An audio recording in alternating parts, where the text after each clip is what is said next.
Daniel, warm thanks for orchestrating us here today and for having me along to speak. I'd also like to pay my respects to the traditional owners of this land, their elders past and present. Today I'd like to speak about the case for a republic in four main dimensions. The first is how this conversation, these debates and this process can help us realise our identity as Australians and as a country. Beyond that, how we can live our values through a republic and through this debate. How the outcome of this debate can perfect and further improve our democracy. And how through the course of this and many other debates we can better seize the future. Let me start with a story that's drawn from my family and my research. My great-grandfather started in Adelaide, went to Broadmeadows in 1914 to train as one of the first members of the Australian Infantry Force, the first time Australia represented itself on the world as an independent sovereign army, part of the British Commonwealth. Before that, we always served as members of the British Army itself.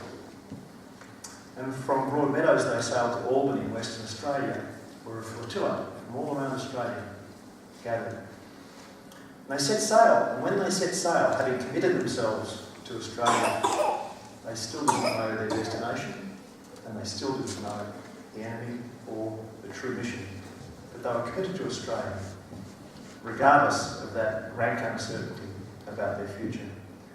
And so for people who quibble or timorous about putting their toe in the water of the potential for a republic, I would suggest that we've done this before. The uncertainty has been greater, the stakes have been higher, and that the case for a republic is one where it can only get better. The upside is so much bigger than any potential risks. I have every confidence that the debate about a republic, and if we move to a republic, no harm will be done. But there are significant benefits, and those are the ones I'd like to talk about today. But the end of that story is interesting. The Australians didn't get off the boats in Albany, so when they got together in Egypt, for the first time they realised from all the corners of Australia, which were otherwise unconnected by very primitive transport back in the early part of the last century, how much they had in common. And I think it's true to say that in that camp in Egypt, Australians, through that mutual recognition, recognised a distinct identity that they called Australian. Before that, they knew different things about the colony, in each of the colonies of Australia, but in Egypt they really came together for the first time. Now, in no way do I propose that that's the birth of Australia. I think we were born well before that. But I think this Republican debate is another way in which we come together, understand what we have in common, renew, refresh and reinvigorate that identity and take it forward to meet the challenges in our future. It's worth talking about the birth of the nation briefly as well, because before 1914, Australia was an exceptional country, and it took for granted international exceptionalism as a basis for the way in which we got along, for the basis for our democracy, for the basis for the way we built institutions in this country.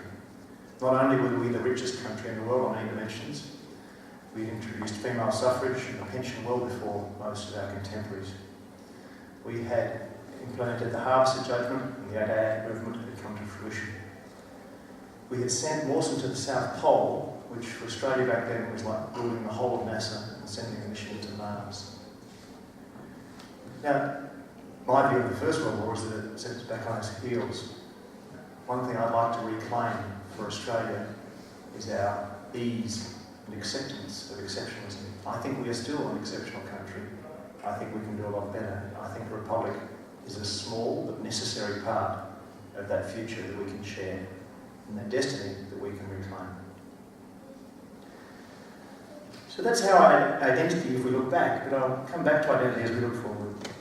Talk a little bit about values now and how the values I hold dear and the values I understand to drive my passion for Australia and my passion for progressive politics and the Labor Party can be lived through the formation of an Australian Republic, and how the lack of a republic does violence to those values and doesn't help us live them.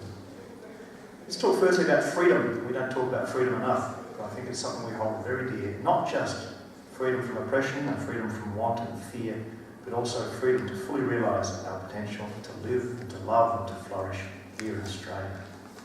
I think we have a sophisticated view of freedom, not as isolationist, but as often needing friends and the community and government to support that flourishing. A very basic element of that freedom is the freedom for every person to have the opportunity to become the head of state and represent us. But it's also just that the monarchy is not a model of freedom. It's not the exemplar of freedom. It's not the apex of freedom to which we could aspire, each and every one of us. Equality is also held very dear by me and by most Australians. And again, we have a complex and rich approach to equality. Each and every Australian expects it to be lived day to day, not just in theory. And we do very well at it. The diversity we not just tolerate, but demand and use to craft our lives and to dissipate misunderstanding is an example of the equality that we demand. We are very careful to head off division and inequality that can stop us attaining a real lived experience of equality here in Australia. And yet again, a monarchy and a head of state derived from overseas, from effectively a feudal-based system, does not represent equality as lived by us or understood by Australia. A third value that I think can drive our passions and can be exemplified by moving towards a republic with our own head of state is inclusion of each and every Australian. Not optimistic, but making sure that working together we are vastly greater than the sum of our parts. We have the opportunity to be both diverse and unified. And that's a remarkably potent combination that we can take forward if we truly live values of freedom, equality and inclusion. Now, the hierarchical appointment of a hereditary head of state does not embody inclusion of people and the opportunity to both rely on Australia and contribute to Australia. Sustainability is also an absolute must. It's an absolute value that we can demand of ourselves. And indeed, if we don't, we will fail as a country. But I don't mean simply environmental or economic sustainability. I mean the renewal of our institutions, of the way in which we can understand each other, get along with each other, that is fit for purpose for the challenges we face. And moving to a republic is one of the ways in which we have to renew and reinvigorate the institutions of our society to be sustainable, robust, resilient, and to make the most of the future opportunities. So in living those values and having passion for them, but perhaps more importantly to us here, communicating the fundamental reasons of why we believe in Australia, what we demand of our lives in Australia, and how that can link up to not just a simple symbolic debate, but a representation of our lives and our exceptional country, then I think we can make the case for a republic. The third dimension I'd like to talk about today is how we can use this debate to understand the deficiencies in our democracy and through implementing a republic, amend and perfect those deficiencies. And I think through the presentations today from Anthony and Daniel, we have a superb starting point. My suggestion is that we don't move to a republic that changes nothing except a token, because I think there's more substance to it in our identity, in our values, but also in our democracy. I don't agree with either Anthony or Daniel on their details of their proposed methods, but I absolutely agree that this debate needs to say, how can we have a President of Australia who fills a gap in our current democracy and addresses needs that we will have in the future that we don't know yet in a flexible way that reflects who we are and what we want to be. I think we have the starting point for some of those things in broad strokes.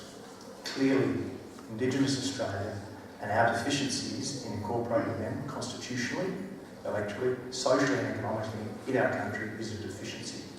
And there's a bipartisan thirst to rectify that, and here's a moment we can do that. We need to work out the details of that, but that is a primary way in which the Republic needs to address the deficiencies in our democracy. I also hear and would very much support ways in which other forgotten people, those with less, those with disadvantage, can be incorporated and championed by a future head of state.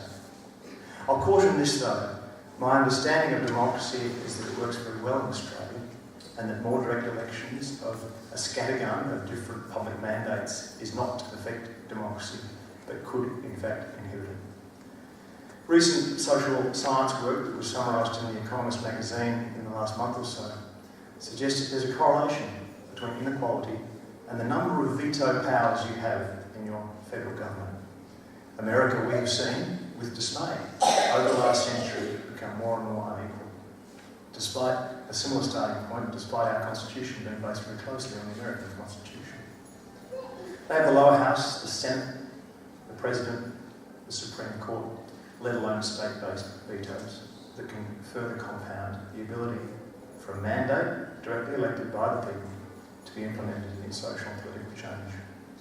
So I don't suggest in my broad approach to a republic that we generate a new and conflicting mandate in the President that could undermine or second-guess or contradict a very direct and sensitive mandate we give our elected politicians in the lower and upper house. We have one house of review, I think it's adequate.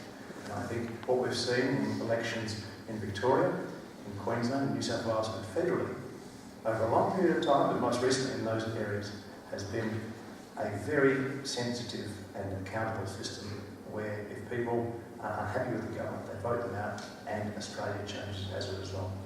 So I think it's important to see where our political and democratic institutions are working and are sensitive to the needs of Australians, and not use this debate as a way to further stymie that and have vested interests or other mandates conflict. But I very much also suggest that this debate is barren without seizing the opportunity to improve and to perfect our democracy, look after those with the least and those forgotten peoples in Australia, and how we have the debate about the scope and the mandate that a new president could have. I think it's a very healthy one, but I think it's necessary for us to capture the imaginations of Australians in the Republican debate and also to get them best out of this moment of change. The final thing I think is to seize the future. When those diggers went off in ships, they believed very different things to what most modern Australians believed. They were British, members of the Commonwealth. They signed up for God and King and country and adventure. Most of them were ardent supporters of a white Australian policy. They came from communities that were relatively homogeneous, and their view of the world was very limited. We didn't have our own foreign minister until the 1940s. Australia's changed, but our ability to implement exceptional social structures, political structures, and lead the world shouldn't be diminished. And the idea that we can implement a president to take us forward into uncertainty and not suggest that we have all the answers now about what we'll need the president to do is something that, again, is fundamental to making the case. The president sets us up to seize the opportunities in the future, not to answer historical questions. I'll make one small comment on tactics. And I'm not a constitutional lawyer, and so I can't know if this is feasible, but I'd like to say I think we need to move swiftly and anticipate the opportunities that will arise to implement a republic, perhaps well before we think it might otherwise occur. We heard earlier today statements that it's now an ember. We are blowing on the ember with our speeches to keep it alive, but the wood is running out. I don't buy that for a minute. Queen Elizabeth II is within a decade of ending her term as our head of state. If any of us were to be caught by surprise by a swift transition in a head of state, we would be political fools. We need to anticipate that. Here are some suggestions on the tactics for this movement that might help. I'll start with a suggestion from Daniel that we get the AEC to orchestrate an online or mobile-based plebiscite around the need for a republic, a very simple, single binary question. And I think that would guide both the role of the AEC and also engage the whole community, young and old and diverse, as they now are, in reigniting the appetite for a formal referendum. Secondly, I would suggest federal legislation be put in place to anticipate the sudden change in the head of state.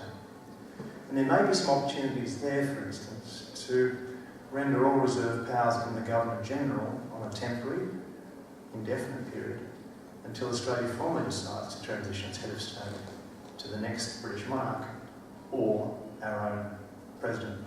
And the reason to do that is several. Firstly, having no designated head of state, but making sure reserve powers are well executed in an intervening period, will give everybody a very clear indication that in the absence of a Queen, Australia doesn't fall in a heap, that those powers are not functional and that they are symbolic, and that in their absence things will continue. We will remove the downside risk, we will remove the fear that changing head of state will make the skies fall. Secondly, we'll give us the opportunity to fully respect the current head of state for all people, regardless of their views to a republic. Grieve, look back, respect, debate that passing of time, and not suggest to inject a debate about a referendum or a republic into that moment of national consciousness. And third, it will give us the understanding, having done both those things, to look ahead and have this debate and have a better chance of realising a republic. And my great hope is that that republic will further evolve and realise our identity. It will help us live our values, understand them and reinforce them. It will help us patch holes and perfect our democracy, good though it is, better though we know it can be, and it will help us seize the opportunities for individuals and our nation in the future. Thank you very much.